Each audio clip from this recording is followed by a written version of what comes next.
as you guys know, I have a project car in mind. If you guys followed my Instagram or anything, you would know that I revealed what I want my project car to be, which is a BMW M3 E46. And I'll talk about the build for just a little bit.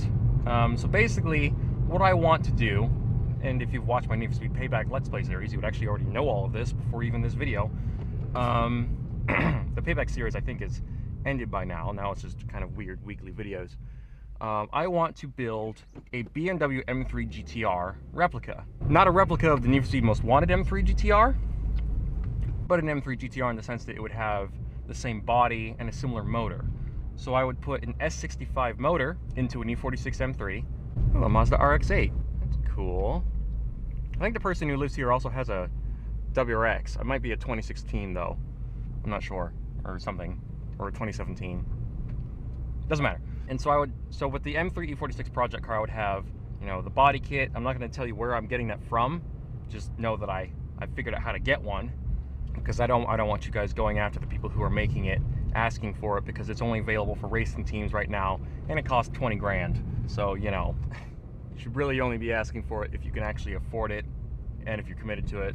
But just know that it exists and that it is possible, and that one day it actually will be available for civilian purchase.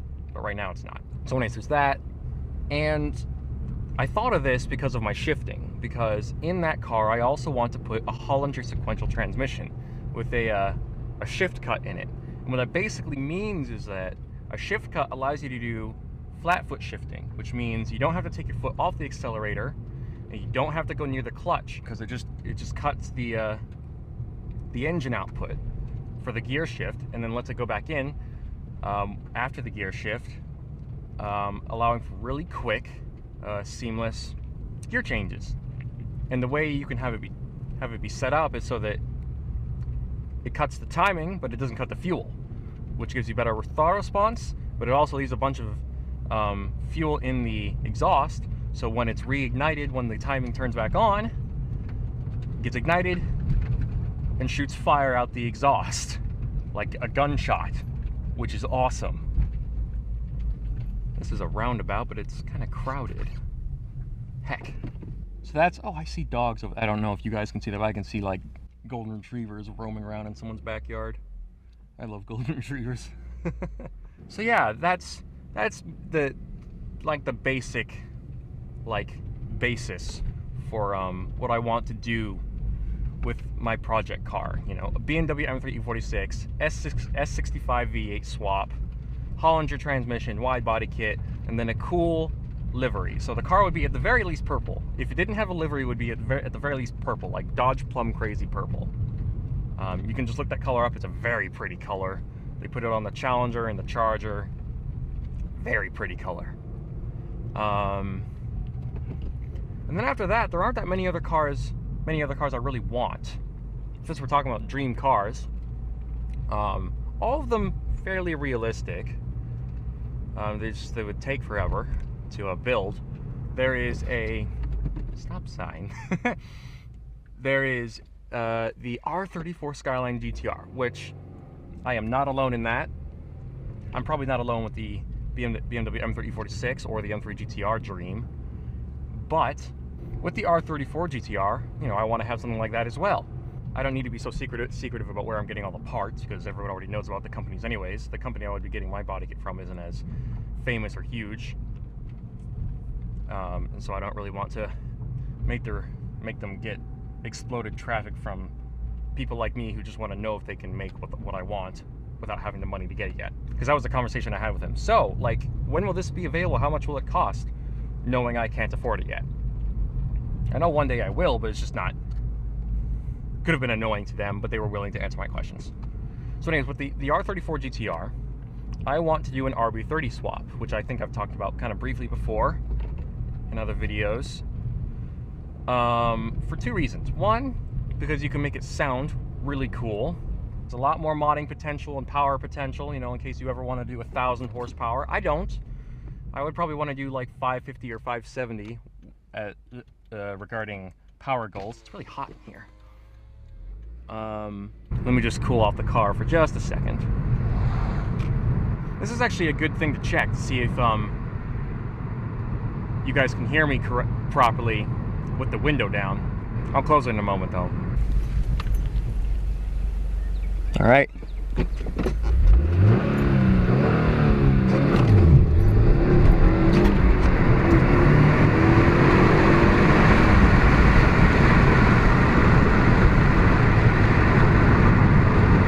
Oh my, that's hilarious. That was my best launch so far, and it was out of a turn.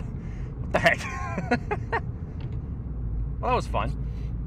Whee. So anyways, back to the R34 GTR. RB30 swap. I would want about 550 to 570 wheel horsepower. Power to the tires. Nothing crazy. Like, I get the appeal of having a 1,000 horsepower GTR, but that would cost me so much money, and I'd rather it be done sooner. And I'm not a horsepower whore, so it doesn't matter that much to me. I'd rather just have something relatively balanced. There's a minivan behind me. If I were to speed in front of that person, they probably would report me, so I'm just gonna drive normally and just talk to you guys. So yeah. 500, 600 wheel horsepower, RB30. Body kit would not be the usual Nismo parts, V-Spec 2 parts that everyone sees. I would want to go back to 90s style, early 2000s, C-West, N1 style kit. The kit that was used on the SRS Skyline and the Too Fast, Too Furious Skyline. Everyone knows it. I feel like everyone likes it. I love it. I would have it be repainted in Dodge Plum Crazy Purple, just like the M3. I really want all my cars to be repainted in that, rather than wrapped. And yeah, nothing super special there. Very simple, to be honest. But the people I would have build it would be Rips Racing in New Zealand. They have proven themselves as incredible builders of cars when it comes to the RB platform. They'll do 240s, R34s. I mean, like Datsuns, like 240 ZGs. They'll put RB30s into those and make crazy high horsepower cars. What is that person in the minivan doing? They almost went off the road.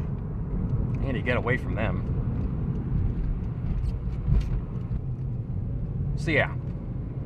When it comes to that, I only really have two dream cars, the M3 E46 and the R34 GTR. After that, I'm pretty much content. If I had the money, would I buy other cars? Yes. What other cars would they be? I have no idea, to be perfectly honest. If I had infinite money right now, and I walked back into Gateway Classic Cars, I probably would have gotten the R32 Skyline GTR I talked about before, because that thing was surprisingly cool. It had a Nismo front bumper. I didn't know that the R32 had Nismo front bumpers.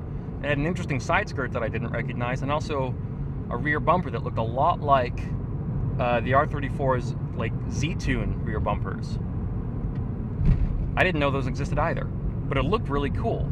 And I always never really approved of the rear spoiler on the R32, but in person, as I said before, it was surprisingly good looking.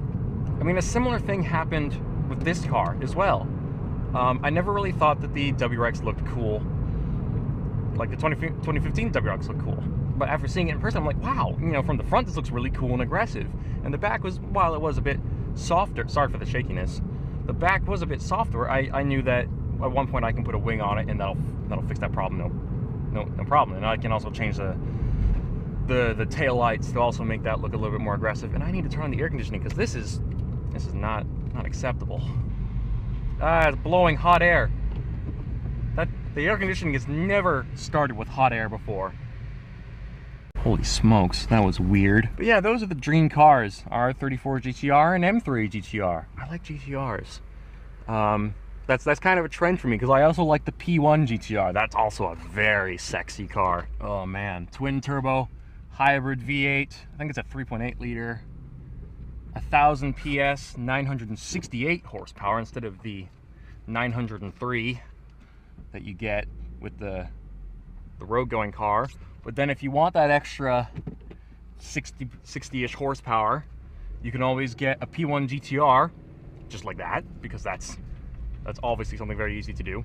And you can have a company called Lanzante convert it into something called the McLaren P1 LM. And they did something similar with the F1 as well, where they took the McLaren F1 GTR, I believe, and converted that. And basically what they would do is make the GT cars road legal. Okay? I don't know if they would be road legal in the US, because the US is kind of yeah on that subject with making cars road legal. But in Europe, Japan, the UK, because they're separate now apparently, you would be able to drive your McLaren P1 GTR on the road. And that would be one of the baddest things ever.